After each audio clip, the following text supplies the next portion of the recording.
Thank you, Madam Speaker.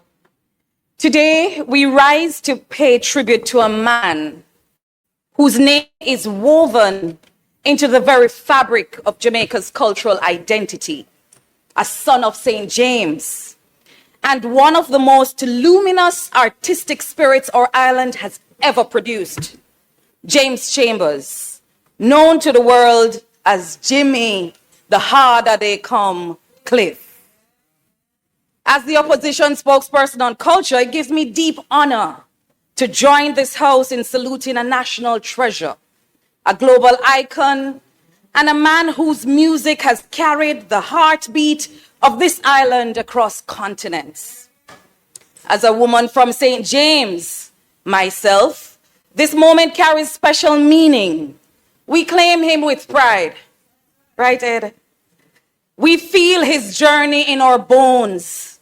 Those of us who grew up in the hills and valleys of the West know that Jimmy Cliff's story is also our story. Story of a small place that produces big, giant voices. Jimmy Cliff was born during the great Atlantic hurricane of 1944 in Somerton, St. James. And perhaps that explains something about him. Jamaica has a history of producing greatness that survives storms, greatness that rises in spite of storms, and greatness that insists on being heard. Jimmy was just that kind of greatness.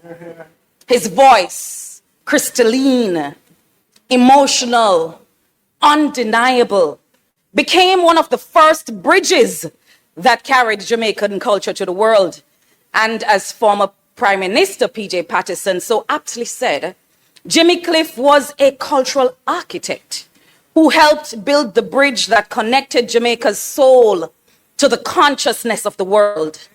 That line captures his impact perfectly. Jimmy Cliff did not simply sing reggae. He defined a moment in our global awakening. When he sang of many rivers to cross, he was not only telling his story, he was telling ours. When he sang The Harder They Come, he was singing the resilience of the Jamaica spirit. For more than 5 decades, his words have comforted the weary, inspired rebellions, and defined the downtrodden.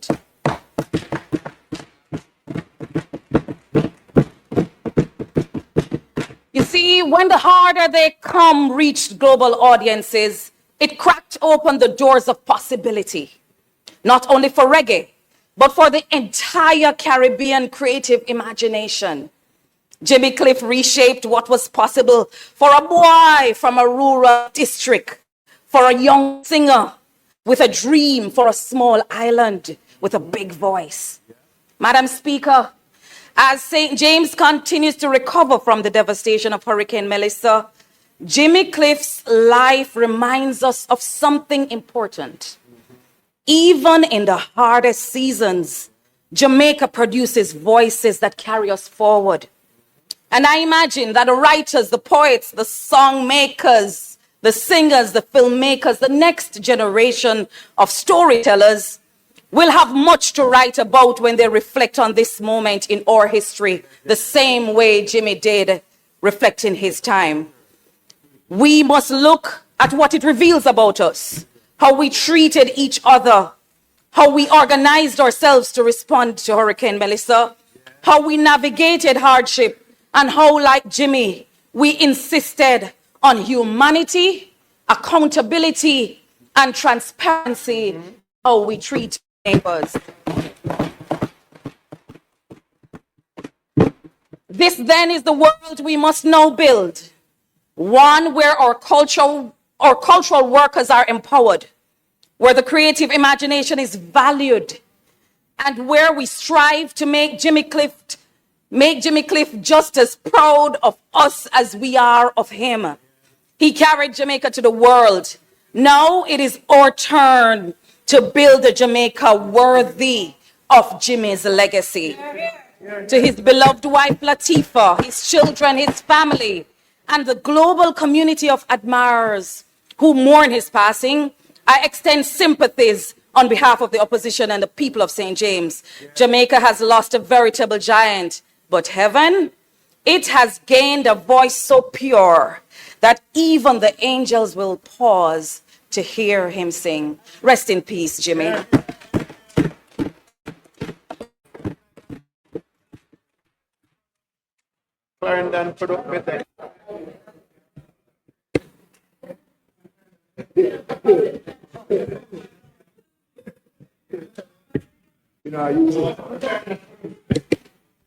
Minister Grange.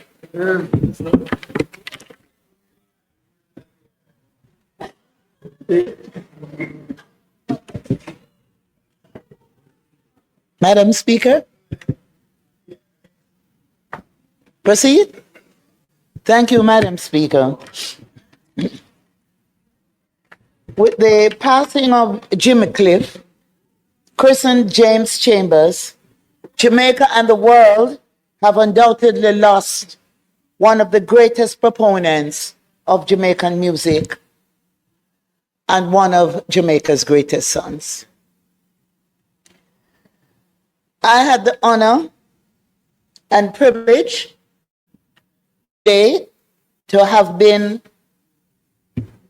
on the phone while the most honorable Prime Minister spoke with Jimmy Cliff's wife, Latifah, and they spent about 45 minutes on the phone this morning because she had a lot to say about Jimmy. He left specific instructions how he wanted Jamaica to say farewell to him. And those details will be announced at a later date, but I'm very pleased to indicate that the Prime Minister has given me the honor to announce that Jimmy Cliff will be accorded an official funeral.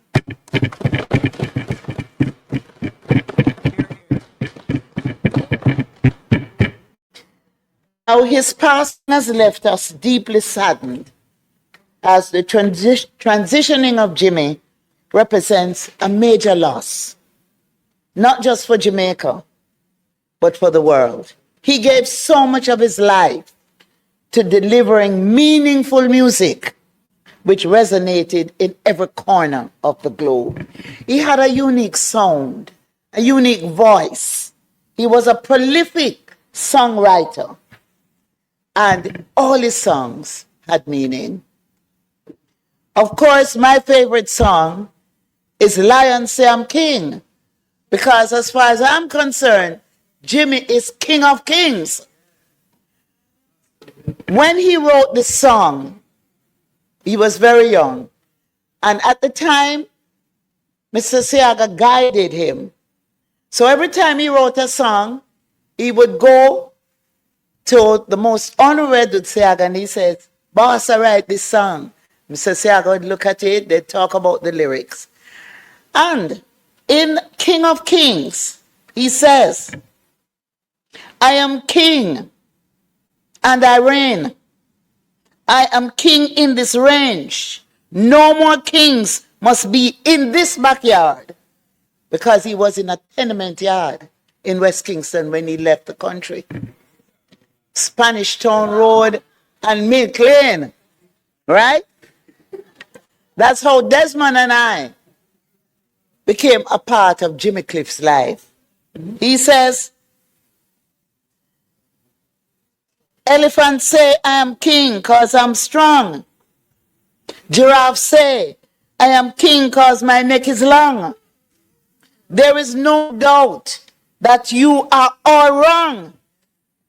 Lion say I am king cause I'm double strong." Now, when Jimmy performed that song, he was dancing on one leg, and everybody was dancing to ska at the time. So he was like the king when he came on stage. And the competition that Desmond speak about Gregory, Tony Gregory and Jimmy, it was really an exciting time. Jimmy songs included Many Rivers to Cross, You Can Get It If You Really Want, The Harder They Come, which I had the pleasure of producing that song with Carleen Davis, which became one of our biggest hits in Canada. Jimmy was really an extremely special human being. Here, here. But not only was he a prolific writer, a great voice, he was also an excellent actor. And of course, everyone knows about The Harder They Come. And that movie is still showing in cinemas across the world.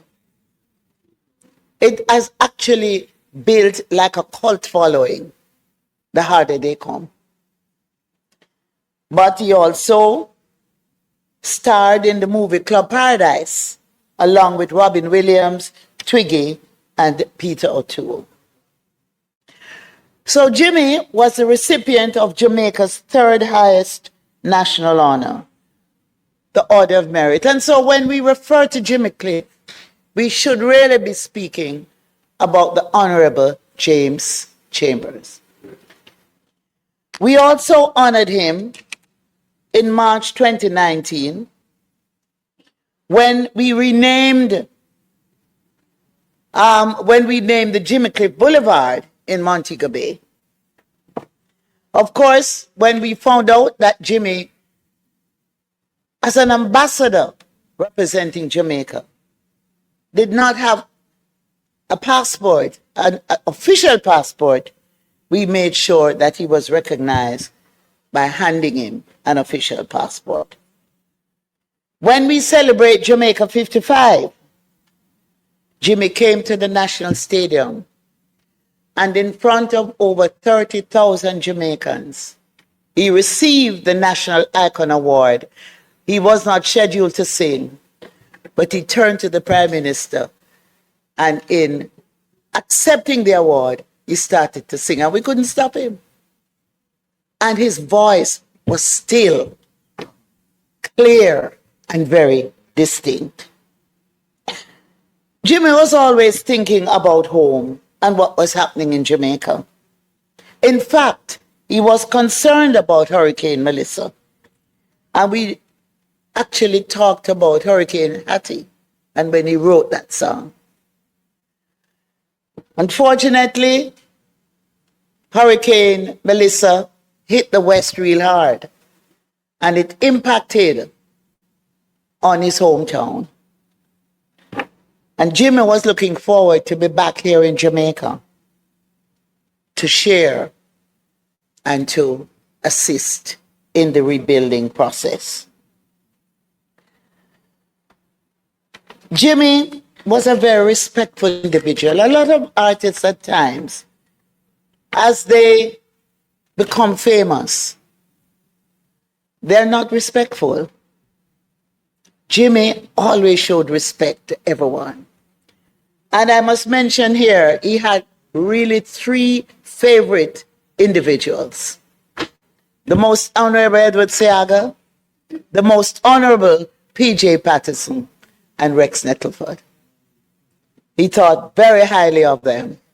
And every time he spoke to me, he would say, I miss being able to communicate with them. When he comes to Jamaica, he would ask for Mr. Patterson and how he is doing. So today, we will pay honor to him. We will celebrate his life. Those details will be announced. And we will always remember that Jamaica has produced one of the greatest talent that the world has ever seen. And that we will continue to cherish his memory. We will ensure that his legacy is preserved. And we will honor him from here on. I want to express condolences to his wife, to his brother, Victor, and his other siblings, to his daughter, Odessa, and her siblings, and especially to his two youngest children, one 20 and one 21 years old, and to say that we will honor them for giving us and sharing with us Jimmy Cliff. May God bless his soul, and that he will continue, his memory will continue in our hearts, and we will remember his songs for a long time. Thank you so much.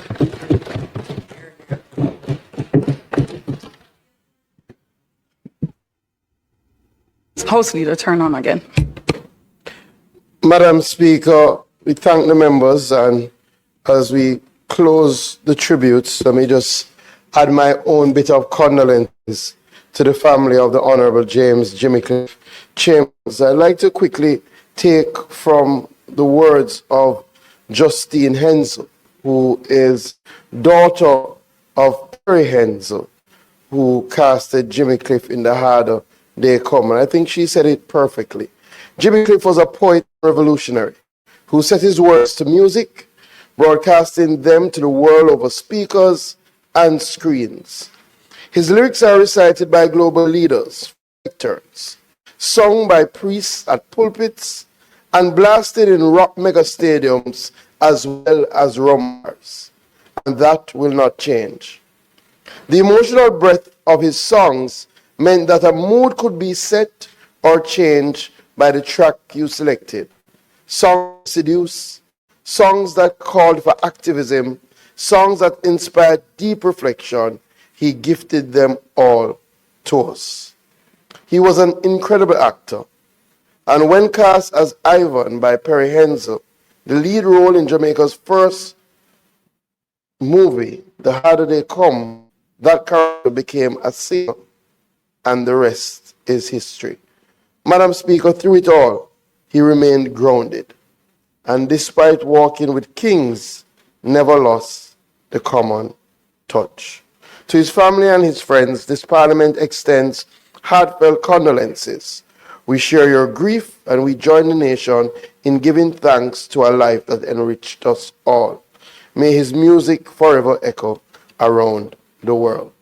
Madam Speaker, there is one more person to whom we must pay tribute, and that is our Consul General of Jamaica to New York, who passed while serving in this role, Mrs. Alison Roach Wilson. And as such, we will start with the Prime Minister, Madam Speaker. Prime Minister. Thank you, Madam Speaker. Alison Roach Wilson was our Consul General in New York, and she served in this post for the last 6 years. You could describe her as a very loyal, hardworking, and dedicated public servant. We will recall, Madam Speaker, that upon taking the position and inheriting the facilities of the council as they were, which we had occupied those buildings for many years, she took it upon herself, used her initiative to find new accommodations, which, Madam Speaker, ended up saving the Jamaican government significant expenditure.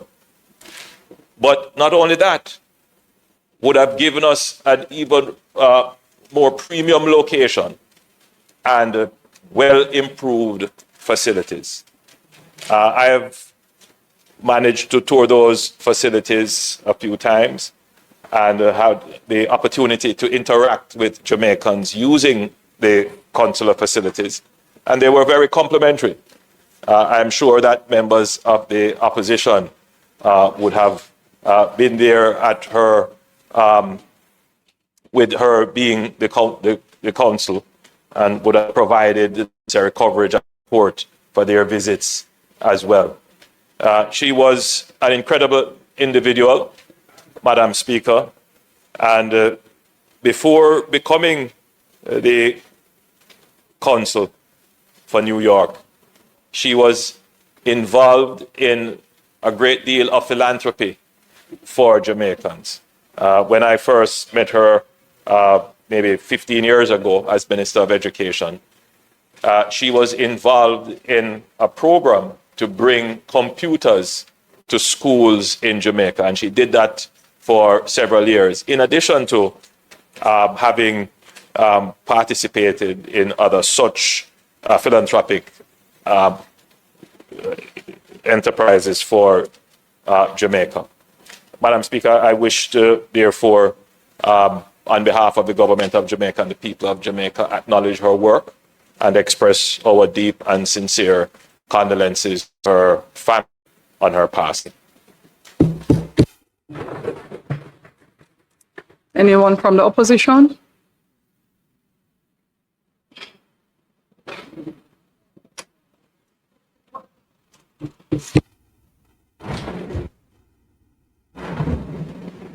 Madam Speaker, I wanted to add, on behalf of this side, our own condolences to the family, her husband, and others as they mourn this loss. I know that the leader of opposition remembers very well the last time we were in New York and we were welcomed by her. And she, as she is wont to do, always welcoming. She is one of those individuals who, whenever there was any issue and I called, she was always ready to explain what's happening, always ready to help once there was a Jamaican who needed something to be done. Well, it's a good St. Catherine girl. You know, those from St. Catherine say she's good girl, St. Catherine girl. But she was someone that you could always speak with, someone who would be willing to listen and to share in terms of that. I remember also speaking with a couple of the individuals who worked at the embassy and them saying to me just how much she helped them and how she saw them, not just simply as employees, but that she took an interest in their financial affairs, in seeing how she could encourage them to earn, yes, on the, through stock. And I thought that as a consul general, that not many would take that kind of an approach to members of staff. And I thought that when they speak of her, they spoke of her as really a friend and someone that they could trust. And I thought that that is the kind of representative we need, you know, overseas to ensure the interests of Jamaicans at home and abroad. It certainly is a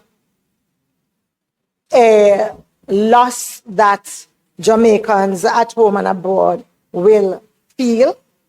And I know that I speak on our behalf and on others in saying that we are grateful for the work that she did in representing Jamaica.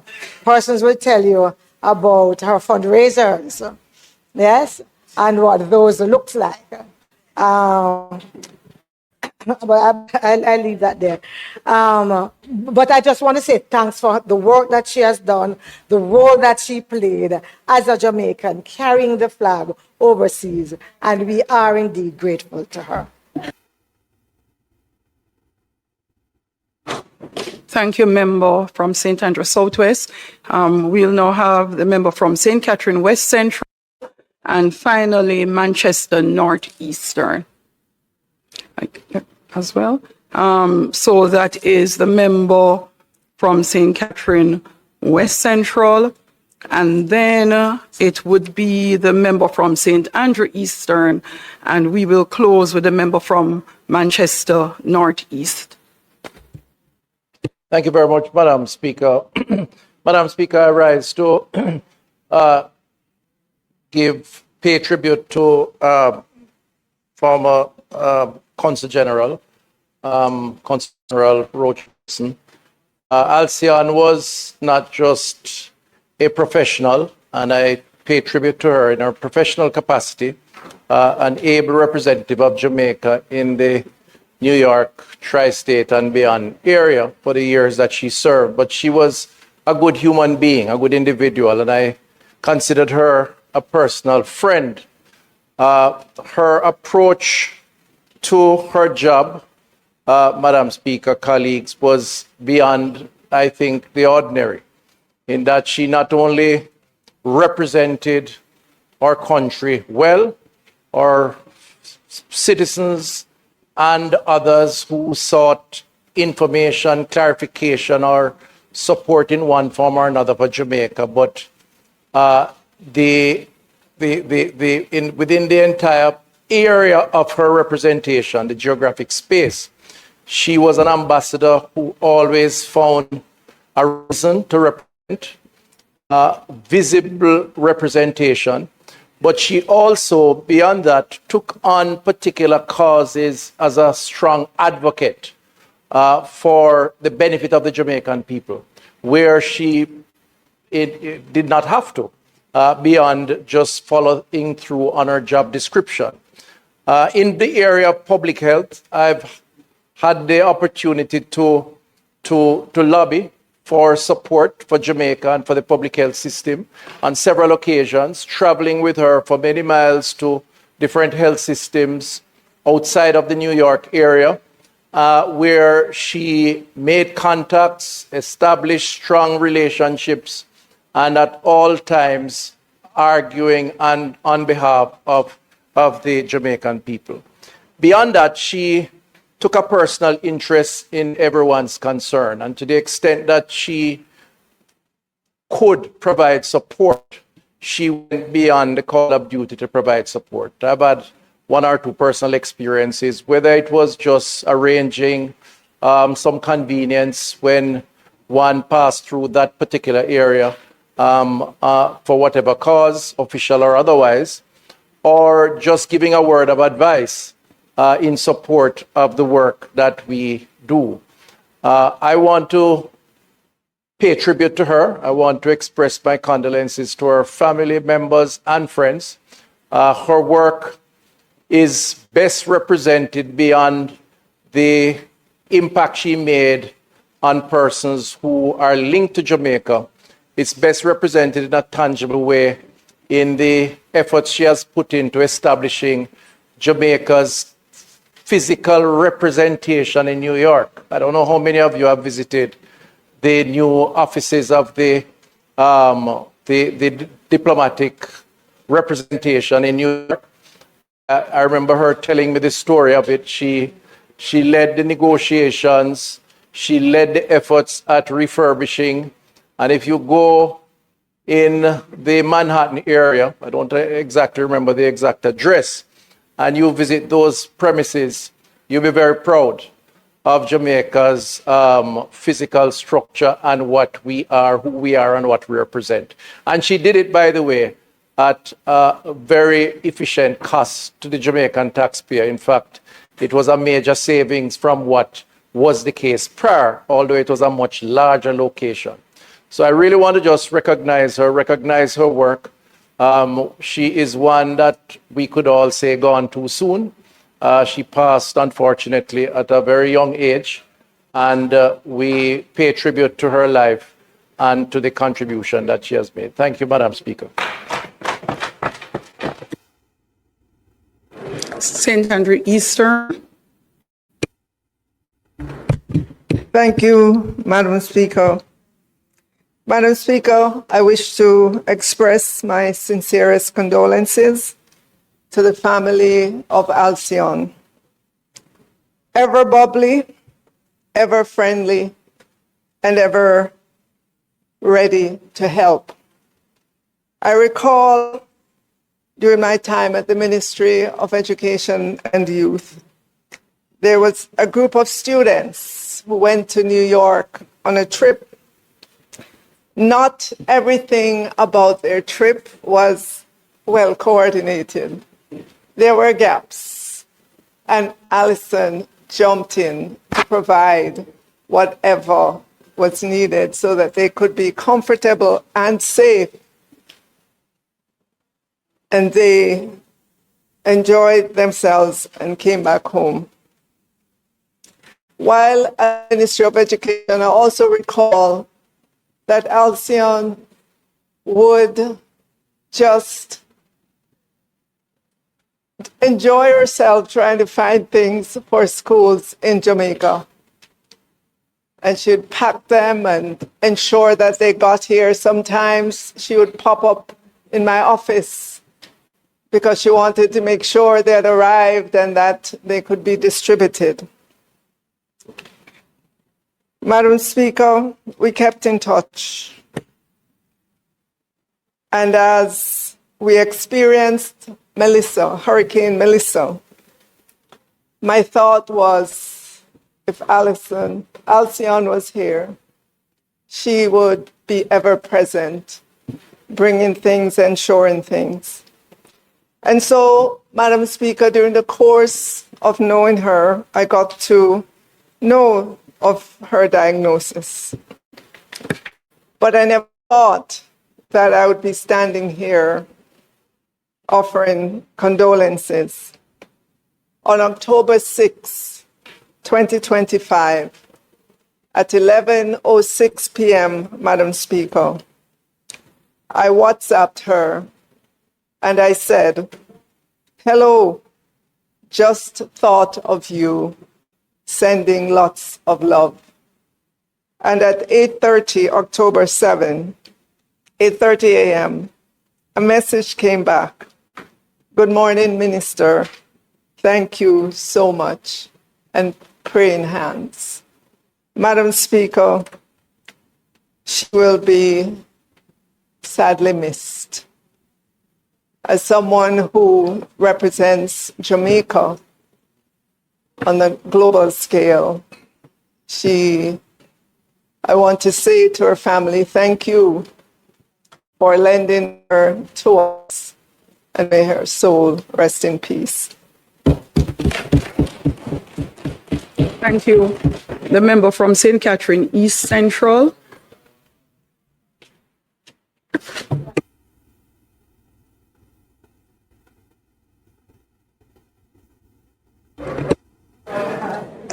Thank you, Madam Speaker. Madam Speaker, I first met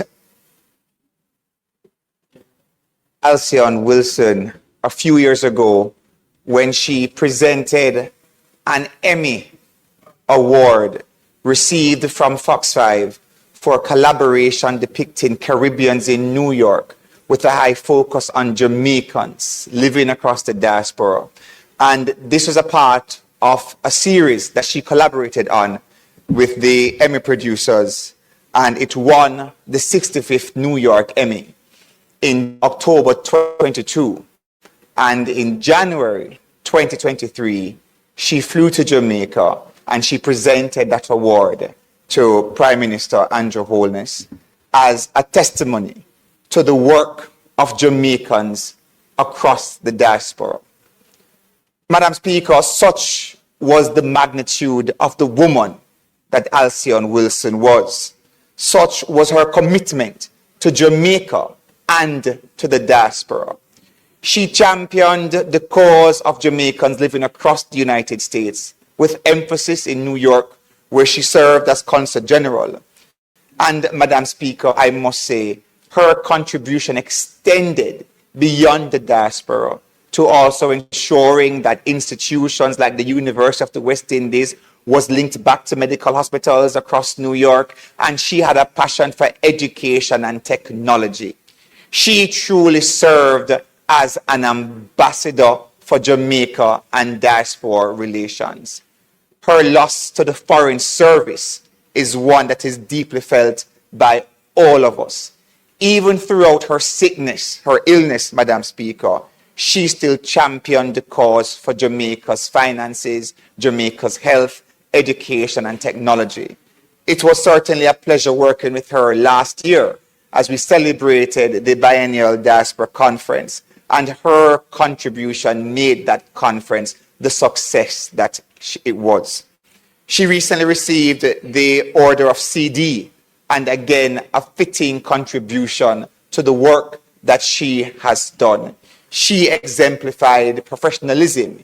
She exemplified diplomacy. She exemplified the very best of Jamaicans living abroad while still making a sterling contribution to Jamaica. To Omar, her husband, and the rest of her family, I want to extend our deepest condolences. She served the Foreign Department with distinction, and for that we will always honor her as a true daughter of Jamaica with a big global footprint. Thank you, Madam Speaker. Thank you so much. Ambassador, member from Manchester North. Thank you, Madam Speaker.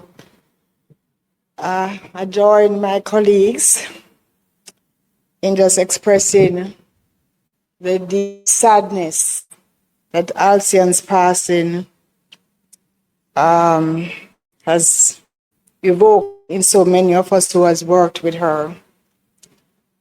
Alison Roach Wilson held the post of Jamaica's Consul General in New York from July 2019 until her passing on November 8, 2025.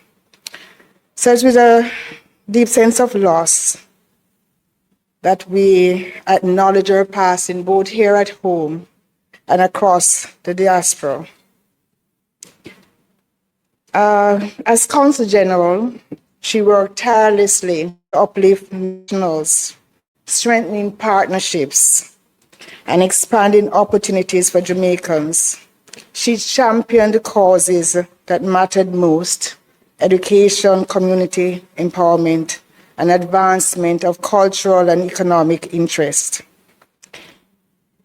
In my own reflection of her, I remember back in 2018, she called to say she was starting a new company, a company called Cyberlock, to deal with cybersecurity. And I asked her, and I said, oh, I had no idea you had a background in technology. She said, no, I have no background in technology. I said, oh, security. No background in security. She said, I want to be an entrepreneur, like you were an entrepreneur before you became an ambassador. I'm inspired and I want to try my hand at building a business. And she worked very hard at that business for a couple of years. And I just remember that spirit of going after it and getting it done. And when she joined the Foreign Service, she brought that same spirit to her work. She was tireless, and it didn't matter how small the ask was, she would give it her best effort.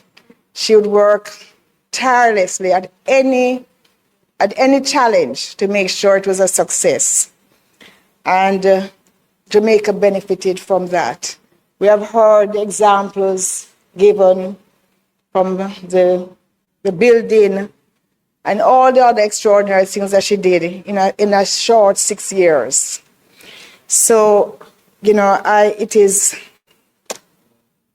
with deep regret that I stand here to just express my condolences to her husband, Omar, to her children, Vanessa and Brian.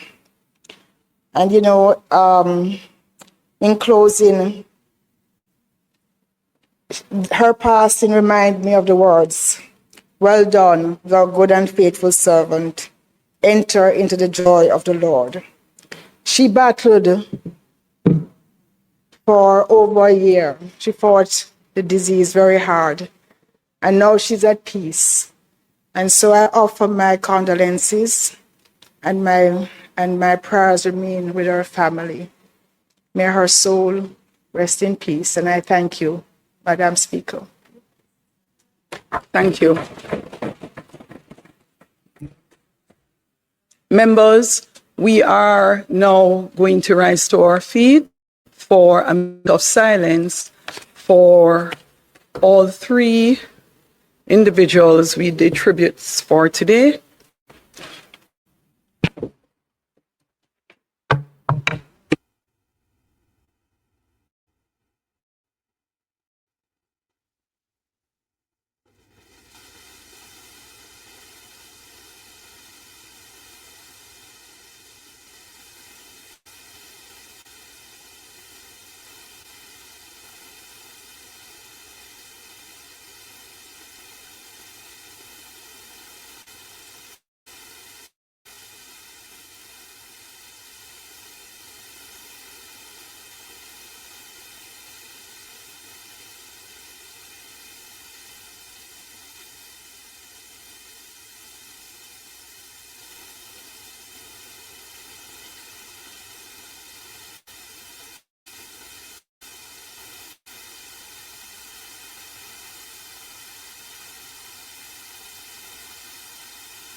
Thank you. You may be seated.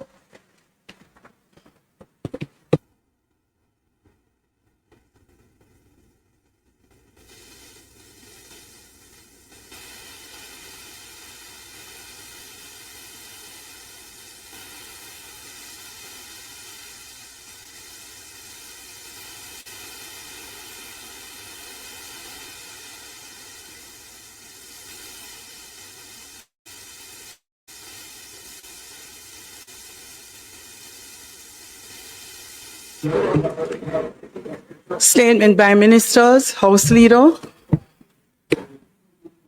Madam Speaker, we will have statements today from the Minister with responsibility for transportation and energy, also the Minister with responsibility for culture, gender, entertainment and sports, and a statement from the Prime Minister.